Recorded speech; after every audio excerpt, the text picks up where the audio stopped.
मी सारिका साळुंखे एस9च्या बातमीपत्रात आपलं स्वागत। सुरुवातीला एक नजर आजच्या ठळक घडामोडींवर। सावरकर नगरमधील सचिन तेंडुलकर मिनी स्टेडियम रात्रीच्या वेळी पडते गर्दुल्यांच्या विळख्यात। परिसरातील नागरिकांच्या सुरक्षेचा प्रश्न ऐरणीवर। परिसरातील मुलांना खेळण्याकरिता मोकळे मैदान उपलब्ध व्हावे याकरिता स्थानिक नगरसेवक दशरथ पालांडे यांनी सचिन तेंडुलकर मिनी स्टेडियमची उभारणी सावरकर नगर येथे केली। मात्र प्रत्यक्षात या मिनी स्टेडियमचा खेळण्याकरिता कमी आणि अनुचित प्रकारांकरिता अधिक वापर केला जात असल्याचे उघडकीस आले आहे। रात्रीच्या वेळी मुले या स्टेडियमचा वापर खेळण्यापेक्षा अनुचित प्रकार करण्याकरिता करीत असल्याचं स्थानिकांनी म्हटलंय। दारूच्या नशेत या स्टेडियमच्या गेटची मोडतोड केली असून गेटजवळील वॉचमॅनच्या केबिनचीही तोडफोड केली आहे। रात्रीच्या वेळी मद्यपान करणे, अंमली पदार्थांचे सेवन, जुगार खेळणे यांसारखे अनेक प्रकार येथे घडत आहेत। या स्टेडियमच्या भोवती असलेल्या इमारतींमध्ये नागरिकांचे वास्तव्य असून रात्रीच्या वेळी गर्दुल्यांच्या प्रकाराला त्याचबरोबर शिवीगाळाला नागरिकांना सामोरे जावे लागत आहे। गर्दुल्यांच्या अनुचित प्रकारामुळे येथील पालकांनी आपल्या मुलांवर या सर्वांचे परिणाम होत असल्याचे सांगत इथले नागरिक सुरक्षित नसल्याचा दावा केला आहे। तसेच नगरसेवक आणि महानगरपालिका यांच्या वतीने उभारण्यात आलेल्या स्टेडियमचा योग्य वापर केला जात नसल्याने पोलिसांनी याबाबत दखल घ्यावी आणि योग्य ती कारवाई करावी अशी मागणी देखील महिलांनी केली आहे। महात्मा फुले नगर इथे राहते। इथे जे आमच्या इथे सचिन तेंडुलकर स्टेडियम बांधलेलं आहे ते आमच्या चांगल्या सुविधांसाठी, आमच्या मुलांच्या सुविधांसाठी बांधलं गेलं होतं, परंतु त्याचा इतका गैरवापर केला जातो की तिथे बसून सिगरेट ओढणं, मुलांचा घोळका बसणं हे सगळे प्रकार केले जातात। गांजा ओढणं, दारू पिणं हे तर सर्रास प्रकार घडतात। शिव्या देणं, शिव्या तर अगदी घाणेरड्या शिव्या की ज्यांच्यापासून आपण आपल्या मुलांना लांब ठेवतो की आपल्या मुलांनी ते ऐकू नयेत, त्यांच्या तोंडात त्या शिव्या येऊ नयेत असं आम्हाला वाटतं पालक म्हणून, पण त्याशिवाय सर्रास कानावर पडतात। आम्ही त्या मुलांना ओरडायला गेलो तर ती आम्हाला बोलतात की मैदान तुमचं आहे का, ही उत्तरं आम्हाला त्यांच्याकडून मिळतात। तर ह्या सुविधा आमच्या मुलांना चांगलं त्यांनी ते काहीतरी चांगले बनावेत याच्यासाठी आमच्या इथल्या नगरसेवकांनी बनवलेल्या आहेत ह्या सुविधा, तर त्याचा काहीही उपयोग होत नाही। ही बाहेरची मुलं तिथे येतात, खूप लांबची मुलं येतात, आमच्या एरियातली कमी असतील पण बाहेरचीच जास्त असतात आणि ते येऊन ह्या सगळ्या ज्या सुविधा केल्या त्याची वाट लावतात। मग आता त्याच्यापासून आमच्या मुलांवर इतका परिणाम होतो किंवा आम्हाला इथे असा प्रश्न पडतो की आता आपण इथे राहायचं की नाही, हा सगळा प्रश्न आम्हाला पडलेला आहे इथे। एकंदर ठाणे महानगरपालिकेने मुलांना खेळण्याकरिता असं हे मिनी स्टेडियम इथे उभारलेलं आहे, मात्र त्याची योग्य अशी देखरेख केली जात नाही असं तुम्हाला वाटतं का? आणि काय नेमकी तुमची मागणी आहे? देखरेख केली जाते नाही असं नाही, आमचे नगरसेवक जे आहेत ते सगळ्या त्यांच्या प्रयत्न सगळीकडून चांगल्या प्रकारे चालू आहेत, पण त्यांना साथ मुलांकडून मिळत नाही। जर मुलं गुंडगिरीचे हे करतात, ऐकतच नाही तर व्यक्ती तरी काय करू शकते? पोलीस याच्यामध्ये बघ्यांची भूमिका वगैरे घेतात असं तुम्हाला वाटतं का? येऊन जातात फक्त त्यांना फोन केला ते येतात, बघतात मुलं इकडनं, पोलीस इकडनं आले की मुलं दुसऱ्या गेटने पळून जातात। ते गेट तोडलेले आहेत आमच्या इथे, तिथून त्यांना पळायची सवय झालेली आहे, ते तिथून लगेच पळून जातात, त्याच्यामुळे मुलं त्यांच्या हातात सापडत नाहीत। काय नेमकी तुमची मागणी आहे या सगळ्या प्रकाराबाबत? आमची मागणी एवढीच आहे की हे सगळे प्रकार बंद व्हावेत। इथे जे सचिन तेंडुलकर जे स्टेडियम फक्त खेळण्यासाठी हे केलेलं आहे ते पण योग्य त्या वेळेतच खेळलं गेलं पाहिजे। असं नाही की दिवसभर आपलं तिथे खेळणं चालू आहे, त्याच्यावर पण मर्यादा पाहिजे। कधी कधी रात्री 2-2 वाजेपर्यंत ही बाहेरची मुलं येऊन खेळत बसतात, इतका गोंधळ करतात की आमच्या इथेच खिडक्या आहेत, आम्हाला इतके आवाज येतात, झोपही मिळत नाही। सारिका साळुंखे, एस9 न्यूज ठाणे। कळव्यातील छत्रपती शिवाजी महाराज रुग्णालयात स्वाईन फ्लूबाबत योग्य उपचार पद्धती नसल्याने मनसे अधिकाऱ्यांनी वैद्यकीय अधिकाऱ्यांना केली जाब विचारणा। सध्या सर्वत्र स्वाईन फ्लूचा प्रभाव बळावत असल्याने नागरिकांमध्ये आरोग्यविषयक समस्या दिवसेंदिवस वाढत आहेत। स्वाईन फ्लूने कित्येक रुग्णही दगावत असल्याने नागरिकांमध्ये भीतीची लाट निर्माण झाली आहे। कळव्यातील छत्रपती शिवाजी रुग्णालयात मात्र या गंभीर संसर्गजन्य आजाराविषयी कोणतीही विशिष्ट अशी उपाययोजना राबवली जात नसल्याचा प्रकार उघडकीस आला आहे। स्वाईन फ्लूबाबत आवश्यक त्या औषधांचा साठा येथे उपलब्ध नसून मास्कही उपलब्ध नाहीयेत। त्याचबरोबर स्वाईन फ्लूबाबत विशेष वॉर्डमध्ये शौचालय, जेवणाची ताटं, नातेवाईकांकरिता मास्क या सगळ्या गोष्टींचा अभाव असून रुग्णालय प्रशासन या आजाराविषयी फारसे गंभीर नसल्याचं उघडकीस आलंय। महाराष्ट्र नवनिर्माण सेनेच्या पदाधिकाऱ्यांनी आज रुग्णालयात येऊन रुग्णालयाच्या व्यवस्थापकीय अधिकाऱ्यांना याबाबत जाब विचारणा केली। मनसेचे ठाणे शहर अध्यक्ष अविनाश जाधव, रवींद्र मोरे, विद्यार्थी सेनेचे अध्यक्ष सुशांत सूर्यराव यांसह इतर पदाधिकारी येथे उपस्थित होते। स्वाईन फ्लूबाबत असलेल्या उपचार पद्धतीविषयी वैद्यकीय अधिकाऱ्यांना मनसेने येथे जाब विचारणा केली, मात्र कोणतेही समाधानकारक उत्तर न आल्याने या संदर्भात योग्य ती उपाय योजावेत असे निवेदन त्यांना देण्यात आले।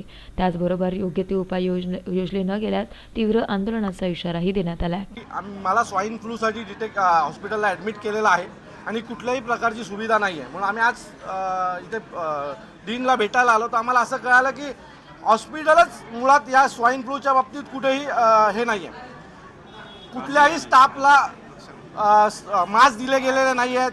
कुठल्याही प्रकारची सुखसुविधा आतमध्ये जर तुम्ही गेलात तर तुम्हाला दिसणार नाही. स्वाईन फ्लू या आजाराचे पेशंट इथे खाली तुम्हाला स्टेअरकेसच्या इथे फिरताना दिसतील. अशी दुर्दशा या हॉस्पिटलची स्वाईन फ्लूच्या बाबतीत झालेली आहे.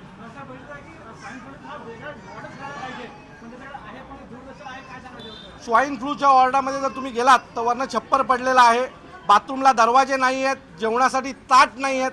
अशा प्रकारची इथल्या कळवा हॉस्पिटलची व्यवस्था झालेली आहे. आम्हाला वाटतं ही दुर्दैवी व्यवस्था बरेच दिवसापासून या कळवा हॉस्पिटलची झालेली आहे. जर स्वाईन फ्लूच्या आज ठाण्यात 2 बळी सकाळपासून गेलेले आहेत, तरी देखील जर प्रशासनाला जाग येणार नसेल तर याच्या पुढे आम्हाला तीव्र आंदोलन करूनच स्वाईन फ्लूच्या रुग्णांसाठी इथे व्यवस्था उभी करावी लागणार आहे. तुम्ही जर डू नॉट पॅनिक याचा मी अर्थ त्यांना विचारला तर त्यांचा असा आहे की जास्त बोंबाबोंब करू नका. जर जास्त बोंबाबोंब नाही केली तर लोकांना स्वाईन फ्लूच्या बाबतीत जनजागृती कशी होईल हा प्रश्न आम्ही त्यांना विचारला तर ते त्यांची फक्त जबाबदारी झटकण्याचं काम करत असतानाच आम्हाला दिसलेले आहे. जनजागृती करण्याची 100% आवश्यकता आहे, कारण या हॉस्पिटलला लागून फार मोठ्या प्रमाणात झोपडपट्टी स्लम एरिया असल्यामुळे इथं जनजागृती झालीच पाहिजे. Sarika Salunkhe, S9 news Thane. S9च्या बातमीपत्रात वेळ झाली अल्पशा विश्रांतीची.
बघता बघता मुलं मोठी होतात आणि त्याच बरोबर मोठी होतात त्यांची स्वप्न. त्यांच्या ह्या स्वप्नांची, भविष्याची आणि सुखद आयुष्याची जबाबदारी TJSBची. उज्ज्वल भविष्य हा तुमचा हक्क आणि अर्थातच TJSBचं कर्तव्य. मीटिंगवर मीटिंग्स करतानाही होतील पे सगळे बिल्स. बायको सोबत शॉपिंगला घ्या बॅलन्स चेक करायचा थ्रिल. मित्रांबरोबर पार्टी करताना घ्या फंड ट्रान्सफरचा फील. किचन मधूनही करेल आई तिचा मोबाईल रिफिल. सर्व काही होईल शक्य जर असेल हाती TJSB मोबाईल बँकिंग. मीटिंगवर मीटिंग्स करतानाही होतील पे सगळे बिल्स. बायको सोबत शॉपिंगला घ्या बॅलन्स चेक करायचा थ्रिल. मित्रांबरोबर पार्टी करताना घ्या फंड ट्रान्सफरचा फील. किचन मधूनही करेल आई तिचा मोबाईल रिफिल. सर्व काही होईल शक्य जर असेल हाती TJSB मोबाईल बँकिंग. ठाणे महानगरपालिका हद्दीत घर घेताय का? मग ते अनधिकृत तर नाही ना, याची खातर जमा करा.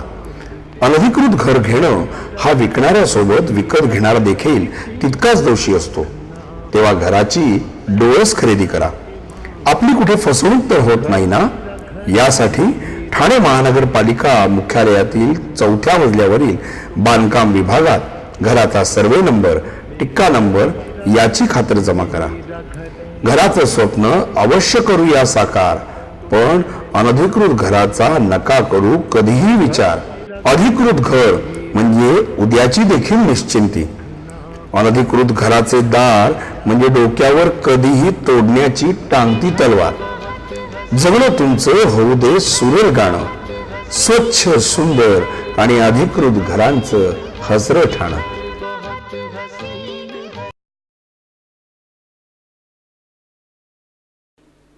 S9च्या बातमीपत्रात आपलं स्वागत. मुलुंडमधील BMC कॉलनीत विकासक आणि कमिटीच्या मनमानी कारभाराविरोधात स्थानिकांनी केले 1 दिवसीय लाक्षणिक उपोषण. मुलुंड BMC कॉलनीमध्ये विकासक आणि कमिटी यांची मनमानी कारभार सुरू असल्याचा प्रकार उघडकीस आला आहे. येथील नागरिकांची जागा ही मालकीची असूनही विकासक त्यांच्यावरती दबाव टाकून त्यांना या जागेबाबत अपात्र ठरवित आहे. या संदर्भात स्थानिकांनी एकत्र येऊन पोलिसांकडे याबाबत तक्रारही नोंदवली. मात्र प्रत्यक्षात नागरिकांना पोलिसांकडून कोणतीही मदत मिळत नसून पोलीस बघ्यांची भूमिका घेत असल्याने स्थानिक नागरिकांनी एकत्र येऊन एक दिवसीय लाक्षणिक उपोषण केले आहे. तर या उपोषणातून विकासक आणि कमिटी यांच्याबाबत निषेधही करण्यात आला है. मेरा नाम दिनेश पड़ाया है। यहाँ पर मेरा जन्म ही यहाँ पर हुआ है और यहीं पर हम लोग रहते। मेरा यहाँ पर एक शॉप है और एक खोली है। यहाँ पर जो बिल्डर है रिद्धि सिद्धि कॉरपोरेशन, उसका पार्टनर है शंकर विश्वनाथ मित्तल और यहाँ की जो कमेटी मेंबर्स है, कमेटी मेंबर्स में पहले चीफ प्रमोटर था जगदीश राघव मकवाना। उसके बाद वो जब रजिस्टर सोसाइटी हुई तो मुलजी आर महिड़ा वो चीफ प्रमोटर बनाया गया। तो ये जो कमेटी मेंबर्स और विकासक बिल्डर्स ने मिलके यहाँ पर बहुत सारा गोलमाल किया है, बोगस रूम किया है। बोगस मतलब ऐसा है कि एक ही फैमिली के 2 जन को, 3 जन को, 4 जन को रूम दिया है। जैसे कि समझो कि मेरे नाम पे रूम है तो मेरे पिताजी के नाम पे भी रूम, मेरे बच्चे के नाम पे भी रूम, मेरे वाइफ के नाम पे भी रूम। मतलब ऐसा उन लोगों ने बहन भाई सबको मिला के रूम लिया है। मतलब आज एक ही समझो एक ही घर में रहते हैं तो उनके सब जितने भी घर में परिवार है, फैमिली है, उन सब के नाम पे रूम है।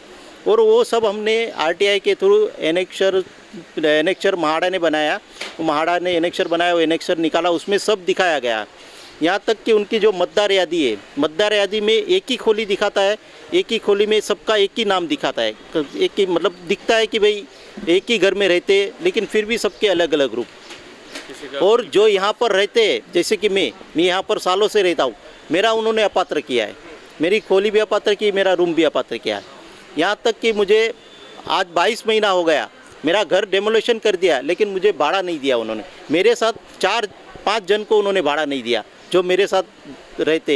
Yogesh Muvavade, S9 news, Mumbai.